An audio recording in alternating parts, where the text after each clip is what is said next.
Kenalkan saya Muhammad Yusron Ramli, saya seorang trainer ilmu waris dan juga seorang konsultan waris ya. Sebagai seorang konsultan waris, kami banyak mendampingi pembagian waris di keluarga, baik secara online maupun secara offline. Insya Allah dalam waktu setengah hari, Bapak Ibu sudah bisa melakukan pembagian waris ya. Kita lanjut ya Bapak Ibu. Setelah kita tetapkan porsinya, langkah ketiga adalah kita tetapkan mana calon ahli waris yang akan mendapatkan harta waris dan mana yang terhalang. Nah, ini uniknya konsep waris dalam Islam. Ada yang disebut dengan ahli waris yang terhalang dan ahli waris yang tidak terhalang ya. Nah, itu uniknya konsep waris di dalam Islam, ada dikenal konsep al-hasbu. Nah, siapa yang akan menjadi penghalang waris? Kita kembali ke bagian yang ini ya. Yang akan jadi penghalang waris itu ada 3 yang terkuat. Yang terkuat ya. Siapa itu? Yang pertama anak laki-laki. Yang kedua cucu laki-laki. Yang ketiga bapak. Jadi Bapak Ibu diperhatikan aja kalau ada pembagian waris di sebuah keluarga, perhatikan aja 3 orang ini. Kalau di antara salah satu 3 orang ini ada yang hidup, maka pastikan semua saudara, keponakan, paman, dan sepupu itu semuanya terhalang. Jadi dipastikan Bapak Ibu ya, sekali lagi saya ulangi, kalau ada pembagian waris, perhatikan 3 orang ini ya, anak laki-laki, cucu laki-laki dari jalur anak laki-laki, dan bapak. Kalau salah satu dari 3 ini ada yang hidup, maka pastikan semua saudara, keponakan, paman, dan sepupu semuanya terhalang. Oke, sekarang kita lihat ya di sini. Kita lihat di sini. Apakah ada bapak? Ada salah satu dari itu ada ya. Nah, tadi siapa yang dihalangi oleh bapak? Saudara, baik kandung sebapak seibu, lalu kemudian paman. Termasuk keponakan dan sepupu. Berarti semua yang disebutkan tadi itu terhalang ya. Jadi yang ini itu semuanya ini semuanya terhalang ya.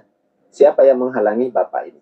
Karena bapak masih hidup, semua ini jadi terhalang ya. Ini terhalang.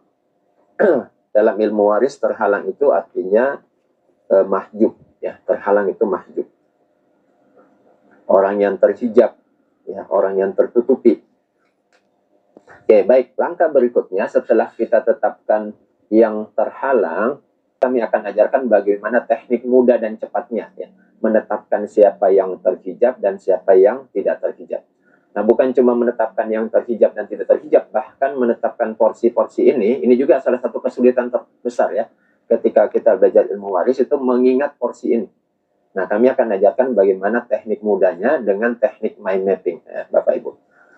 Berikutnya, kita mau hitung berapa bagian waris dari masing-masing. Ya. Bagian harta waris. Nah, oke, baik. Nah, untuk menghitung bagian harta waris, kita buat contoh angka yang mau dibagi, atau uang yang mau dibagi. Misalnya uang yang mau dibagi 240 juta. Nah, kita kasih buat angka mudah saja ya Bapak Ibu, karena kita lagi belajar ini. Nah, idealnya kalau kita belajar ilmu waris, angka-angka ini kita cari dulu KPK-nya ya, 1/4, 1/6. Nah, tapi kalau misalnya setelah kita jumlahkan ini bisa menjadi 1 ya, jadi 1/4 tambah 1/6, ini kan angkanya masih kurang dari 1.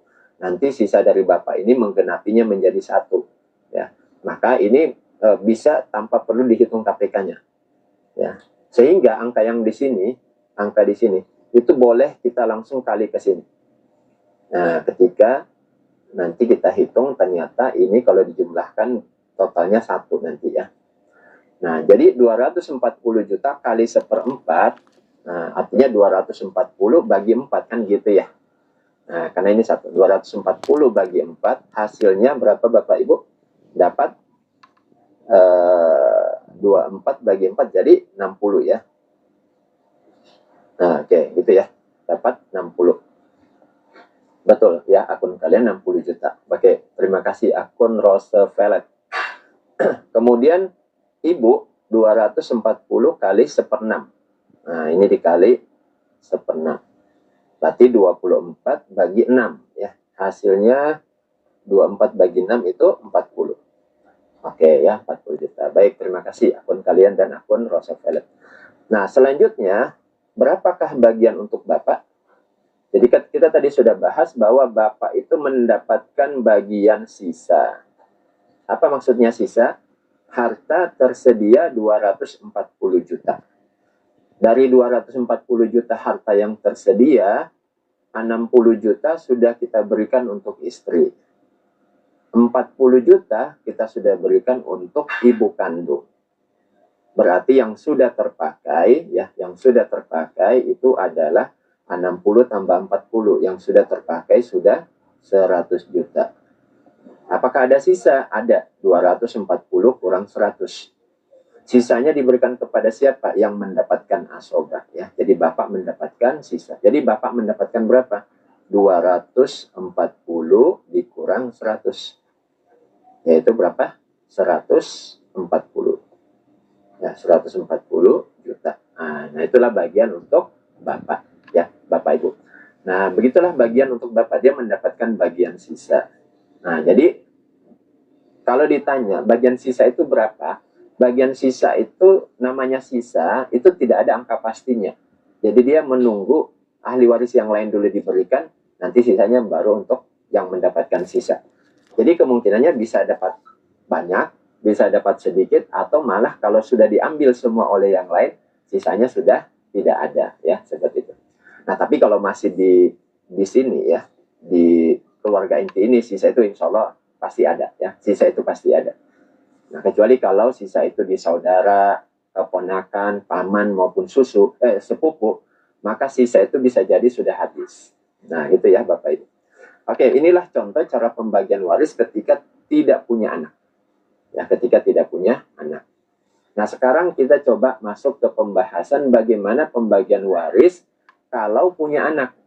Ya, kita sedang membahas tentang bagaimana cara membagi waris keluarga sesuai dengan hukum waris Islam yang kita sebut juga dengan ilmu waris. Nama lainnya ilmu faraid.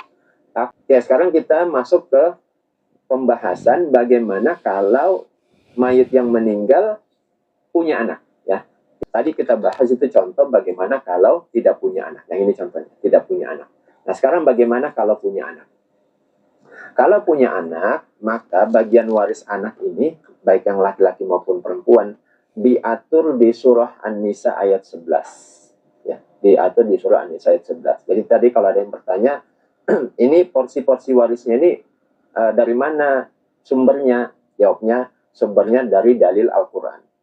Nah, gitu ya. Sekali lagi kami jelaskan, kalau ada yang bertanya tadi, dalilnya apa, sumbernya apa? Sumbernya adalah dalil Al-Quran. Suami istri ini dalilnya surah An-Nisa ayat 12. Yang bawa Al-Quran boleh sambil dibuka di rumah mungkin. Suami istri ini dalilnya surah An-Nisa ayat 12. Ibu bapak dalilnya surah An-Nisa ayat 11. Oke.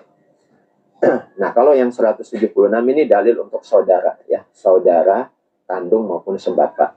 Kalau yang saudara seibu dalilnya surah An-Nisa ayat 12. Oke. Baik, sekarang bagaimana bagian waris untuk anak kandung, ya, laki-laki maupun perempuan. Nah, dalilnya itu ada di surah An-Nisa ayat 11. Oke, sekarang kita coba bahas satu persatu. Di surah An-Nisa ayat 11, bagian anak ini pembahasannya dipisahkan dulu, ya, dipisahkan dulu. Yang pertama, kalau anaknya hanya perempuan. Nah, supaya mudah dipahami Bapak Ibu, ya. Yang pertama, kalau anaknya hanya perempuan saja. Nah, kita buat seperti ini, ya. Jadi saya tutup yang laki-laki. Sekarang kita anggap tidak punya anak laki-laki, yang ada hanya anak perempuan. Nah, berapakah bagian waris untuk anak kalau anaknya hanya anak perempuan? Anggap aja yang meninggal suami. Di surah An-Nisa ayat 11 dijelaskan, kalau anaknya cuma satu orang, ya, kalau cuma satu orang, maka anak perempuan ini akan mendapatkan bagian setengah. Nah, gitu ya, Bapak Ibu. Kalau anaknya lebih dari satu perempuan, akan mendapatkan 2/3. Nah, gitu. Jadi dalam ilmu faraid, istilah tunggal dan istilah jamak itu adalah satu dan lebih dari satu. Nah, jadi kalau tunggal itu adalah 1, berarti dapat setengah. Kalau jamak itu lebih dari 1. Nah, beda kan kalau kita sholat berjamaah. Kalau dia sholat sendiri tunggal itu 1 orang. Kalau berjamaah atau disebut biasa jamaah itu adalah, kalau dalam ilmu bahasa ada kan 1, 2, dan jamak. Tapi kalau dalam ilmu faraid, tunggal itu 1, jamak itu lebih dari 1. Ya. Jadi kalau 1 orang dapat setengah, lebih dari 1 orang dapat 2/3. Nah, pertanyaan, bagaimana kalau anak perempuannya lebih dari 1? Maka 2/3 ini dibagi rata. Kalau anak perempuannya ada 5, maka 2/3 ini dibagi 5. Nah, ketika tidak punya anak laki-laki. Oke, sekarang kondisi kedua. Kalau anaknya laki-laki saja, ya, tidak ada anak yang perempuan. Jadi seperti ini, kita buat seperti ini. Nah, kita buat seperti itu, lalu kemudian kita anggap saja belum ada cucu, ya. Jadi anaknya laki-laki saja. Nah, kalau anaknya laki-laki saja, maka bagian warisnya itu adalah mendapatkan sisa yang disebut dengan asoba. Jadi kalau anak laki-lakinya ada 5, maka sisa itu dibagi 5. Nah, gitu ya. Oke, sekarang bagaimana kalau anaknya itu ada laki-laki dan ada perempuan, seperti ini. Ya, ada laki-laki dan perempuan.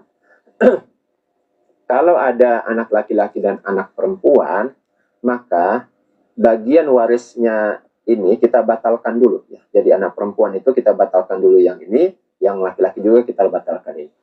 Lalu kemudian kita berikan bagian waris yang baru, yaitu apa? Dengan cara menggabungkan bagian anak laki-laki dan bagian anak perempuan, nanti mereka mendapatkan bagian yang disebut dengan asobah atau sisa. Dan sisanya ini mereka bergabung, yang disebut dengan bilghoir. Nah, bagaimana aturannya kalau dia bergabung? Lizzakari mislu hazil unsayain. Jadi yang laki-laki banding perempuan, nanti pembagiannya 2/1. Nah, gitu ya, untuk anak laki-laki maupun anak perempuan. Nah, jadi kalau ada anak laki-laki dan anak perempuan, nanti mereka mendapatkan bagian sisa, laki-laki banding perempuan 2/1.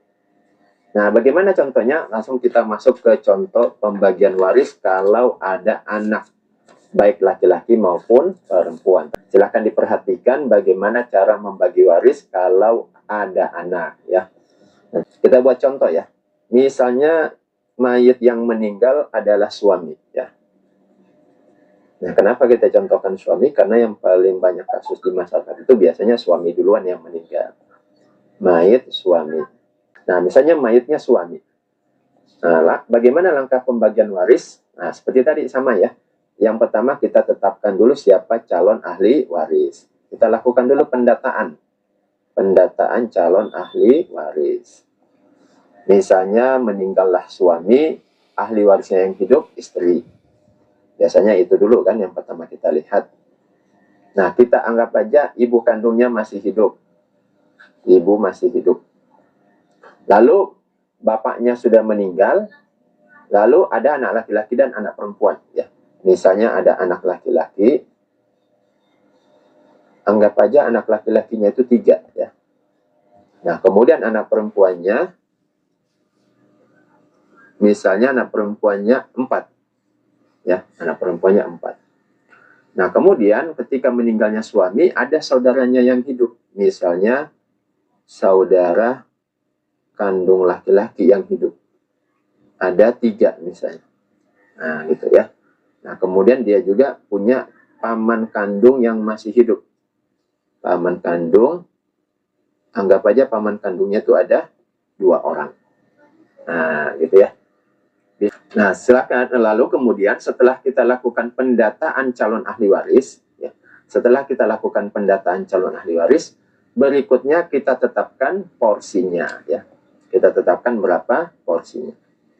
Kami banyak mendampingi pembagian waris mulai dari kasus-kasus besar sampai yang masyarakat biasa, ya. Kasus waris terbesar yang pernah kami dampingi itu pembagian waris dari salah satu kesultanan Islam di Nusantara, itu Kesultanan Delhi yang ada di Medan. Tahun 2022 kami diminta jadi konsultan waris. Ahli warisnya itu sekitar 300 orang, Bapak Ibu. Kenapa 300 orang? Karena memang sultannya sendiri sudah wafat sejak tahun 1924 dan ada harta yang mau dibagi di tahun 2022 ya. Itu sudah 98 tahun sejak beliau wafat. Nah, sudah generasi kelima sampai ketujuh. Saya selesaikan kira-kira sebulan. Saya buatkan dalam bentuk tertulis Bapak Ibu ya, secara tertulis, kemudian laporannya itu diperiksa oleh Majelis Ulama Kota Medan selama 1 bulan. Alhamdulillah keluar pernyataan surat dari Majelis Ulama dan juga ditandatangani oleh Ketua Majelis Ulama, pembagiannya sudah sesuai dengan hukum faraid. Nah, Bapak Ibu yang mau lihat prosesnya, silahkan lihat di video TikTok kami. Di situ ada video yang disematkan tentang pembagian waris di Kesultanan Delhi. Ya. Ada 300 orang. Ya. Nanti silakan aja dilihat di situ bagaimana prosesnya sampai kemudian bisa selesai. Oke, kita lanjut ya Bapak Ibu. Nah, istri itu dapat berapa? Tadi kita sudah belajar Bapak Ibu, kalau suami meninggal, ya, berapakah bagian untuk istrinya? Nah, kita lihat kalau ada anak maupun cucu yang hidup, istrinya dapat 1/8. Kalau suami meninggal, tidak ada anak maupun cucu yang hidup, maka istrinya dapat 1/4 ya, kalau tidak ada. Sekarang, Bapak Ibu, kasus yang ini, suami meninggal ada anak, ya. Ada anak yang hidup. Kira-kira berapa bagian untuk istri diberikan? Karena ada anak, maka istri dapat yang 1/8 ya Bapak Ibu. Jadi, porsi waris ini menarik karena angkanya sudah Allah tentukan semua di dalam Al-Quran. Kita tinggal belajar kaidahnya saja. Jadi ini uniknya ilmu waris ya Bapak Ibu. Kemudian ibu kandung. Ya, ibu kandung kita lihat apakah ada anak atau cucu yang hidup. Kalau ada anak ya sudah langsung pastikan ibu dapat yang 1/6 ya, langsung dapat yang 1/6. Jadi ibu kandung dapat 1/6. Nah, kemudian tadi kita sudah bahas bahwa kalau suami meninggal atau istri meninggal, ada anaknya laki-laki dan perempuan, maka dipastikan anak laki-laki dan perempuan itu mendapatkan bagian sisa ya. Bagian sisa. Di mana sisanya itu kita sebut dengan asobah. Nah, karena mereka nanti sisanya itu menghabiskan berdua, maka disebut bil ghairi. Artinya sisanya barengan ya. Bil ghairi itu maksudnya barengan. Barengan mereka di antara laki-laki dan perempuan. Nah, kemudian saudara kandung laki-laki, ya tadi kita sudah bahas, maupun paman kandung laki-laki, jadi semua laki-laki itu dalam ilmu waris akan mendapatkan bagian sisa. Jadi semua laki-laki, kecuali suami dan saudara seibu yang laki-laki, semuanya mendapatkan sisa. Oke, sekarang berikutnya, ya. Berikutnya adalah, langkah berikutnya, kita tetapkan dulu siapa yang terhalang dan tidak terhalang. Nah, gitu ya. Nah, cara menetapkannya gimana? Cara sederhananya, inilah 6 orang yang pasti tidak terhalang. Inilah 6 orang yang pasti tidak terhalang. Jadi caranya gimana? Kita lihat aja. Kalau ada dalam salah satu 6 orang ini, maka pasti dapat. Jadi kita lihat dulu list calon ahli waris istri. Istri ya, apakah ada di sini? Ya, ada ya, istri ada. Berarti istri dapat. Nah, gitu teknik cepatnya ya. Teknik cepatnya istri dapat. Lalu ibu ada di sini, ibu ada, maka dapat. Nah, anak laki-laki, anak perempuan, apakah ada? Ada ya, maka ini dapat anak laki-laki dan perempuan. Saudara kandung dan paman, apakah ada di sini di antara 6? Tidak ada. Kalau tidak ada, berarti kita cek dulu apakah ada penghalangnya atau tidak. Nah, gitu tekniknya. Kalau ada penghalangnya, maka mereka terhalang. Siapa penghalang waris terbesar? Tadi kita sudah bahas, anak laki-laki. Ya, kalau laki-laki, ya, kalau ada anak laki-laki, maka semua saudara kandung maupun saudara sebapak jadi terhalang. Ya, jadi ini terhalang. Jadi ini namanya mahjub, terhalang. Kenapa? Siapa yang menghalangi? Yang menghalangi adalah anak laki-laki. Ya. Oke, sekarang lanjut ya. Sekarang lanjut. Lalu berapa bagian harta waris untuk mereka semua ya? Ini kita tulis dulu bagian harta waris. Nah, ini jatah waris masing-masing ahli waris ya, bagian waris. Nah, kita buat contoh angka supaya gampang 240 juta saja, supaya mudah dikali. Nah, sekali lagi sebenarnya kalau kita mau menghitung jumlah harta masing-masing, itu kita cari dulu KPK-nya ini. Nah, tapi kalau misalnya setelah kita jumlahkan, ini bisa pas satu, ya pas satu, tidak ada yang lebih maupun kurang, maka harta ini bisa kita langsung kali dengan angka ini. Nah, tapi kalau tidak bisa, kita harus cari KPK dulu. Maksudnya gimana? Kalau 1/8 kita tambah 1/6, sisanya itu jumlahnya kurang dari 1, maka nanti sisanya ini akan menggenapi 1. Nah, gitu. Nah, angka 240 juta ini bisa kita kali langsung ya. Untuk kasus ini saja ya. Untuk kasus ini bisa kita kali. Nah, berapa hasilnya? Istri dapat 240 dikali 1/8. Jadi 240 bagi 8. Hasilnya 30 ya, 30. 24 bagi 8 kan 30. Nah, kemudian ibu kandung 240 dikali 1/6, berarti 24 bagi 6. Nah, ini kita kali juga ke sini ya. Hasilnya berapa? 24 bagi 6 dapat 40. Nah, gampang ya Bapak Ibu. Nah, berikutnya, berapakah bagian untuk anak? Anak mendapatkan bagian sisa. Nah, bagaimana memahami bagian sisa ini? Kita lihat. Harta ada 240 juta. 30 juta sudah jadi jatahnya istri. 40 juta sudah diberikan untuk ibu. Berarti yang sudah kepake adalah 30 tambah 40 berarti 70. Nah, harta ada 240, yang kepake 70. Berarti kan ada sisanya. Sisanya adalah 240 dikurang 70. Sama dengan 170. Ya, jadi sisa itu adalah 240 dikurang 70. Sama dengan 170 juta. Nah, inilah bagian untuk anak. Ya. Nah, bagian anak ini,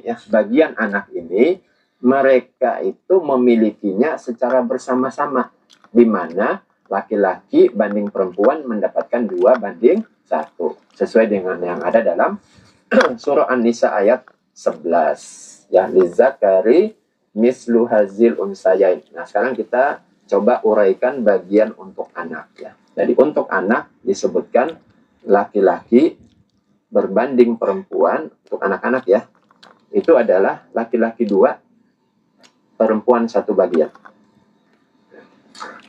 Nah, sekarang kita lihat laki-laki 2 ini kita kali dengan jumlah anak laki-laki. Anak laki-laki ada 3 orang, maka yang 2 bagian kita kali 2. Anak perempuan dapat 1 bagian, maka yang bagian 1 ini kita kali jumlah anak perempuan, yaitu 4.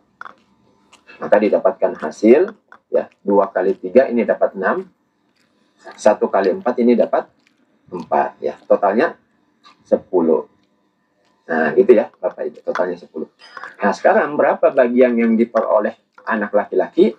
Anak laki-laki mendapatkan 2/10 ya. Jadi laki-laki mendapatkan 2 bagian dari 10 bagian. 2/10. Yang perempuan berarti mendapatkan 1/10. 1/10 dikali harta untuk anak. Harta untuk anak berapa tadi? 170.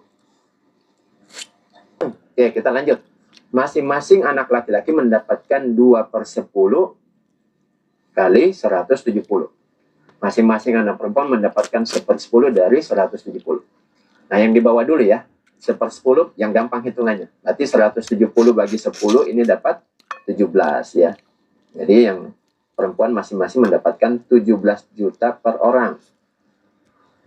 Yang laki-laki mendapatkan 2/10. 2/10 ini berarti 1/5. Berarti 170 bagi 5 itu 34. Ya. 34 juta per orang. Nah, gitu ya Bapak Ibu. Nah, sekarang sudah ketahuan tuh berapa bagian masing-masing anak. Nah, kalau kita mau cek, betul nggak ini perhitungannya? Caranya gampang saja Bapak Ibu. Ini jumlah anak 3 orang. 3 ini kita kali 34. Jumlah anak perempuan 4 orang. 4 ini kita kali 17. Nah, totalnya itu harus sama dengan ini, 170. Ya, insya Allah cukup ya, sama gitu. Nah, Bapak Ibu, beginilah cara pembagian waris ketika ada anak laki-laki, ya. Mudah-mudahan dengan Bapak Ibu share, lalu kemudian banyak orang yang kemudian ikut di majelis bisa tercerahkan dengan ilmu waris Islam. Nah, kenapa kita perlu men-share, menyebarkan majelis-majelis tentang pembagian waris Islam? Karena ada wasiat dari Nabi, ya. Ta'allamul faraidah wa'allimuhun nas. Hendaklah kalian belajar ilmu waris dan ajarkan ilmu ini kepada orang lain. Nah, ini wasiat dari Nabi. Fa innahu nisful ilmi. Karena ilmu faraid itu adalah nisful ilmi, setengah daripada ilmu. Wa huwa yunsa, dan ilmu ini akan dilupakan oleh manusia. Jadi ilmu ini disebut oleh Nabi awwalu syai'in yunza'u min ummati. Jadi inilah ilmu yang pertama kali akan Allah cabut di akhir zaman ini dari umat ini. Jadi kalau ditanya apa ilmu yang pertama kali dicabut di akhir zaman, itu adalah ilmu waris.